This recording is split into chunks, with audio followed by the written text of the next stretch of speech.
Gold futures. In this video, we'll be going over my trade idea of the week and the day-by-day probability model. So let's start off with the technical analysis on the 1-hour chart. We're approaching back to positive MACD. As we extend that to the 4-hour chart, we are in slightly negative MACD, but we're seeing signs of a converge. And as with the daily chart, we remain in negative MACD.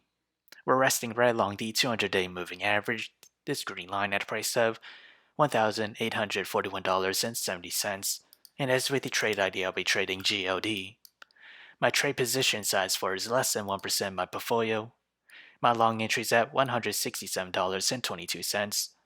My sell target is at $175.27. My stop loss is at $163.85. However, if I were to open a short position, my entry is at $176.42, and that is this range here. My sell target for is at $170.67. My stop loss is at $179.97. So whichever entry price were to hit first, that'll be my position of the week. So how did I develop these trade ideas? It all comes from the day-by-day probability model. As we progress to the 5th day, or wicked trading, gold futures has a 65% chance to climb between 0 to 3%, a 10% chance to climb between 3 to 5%. To the downside, it has a 25% chance to fall between 0 to negative 3%.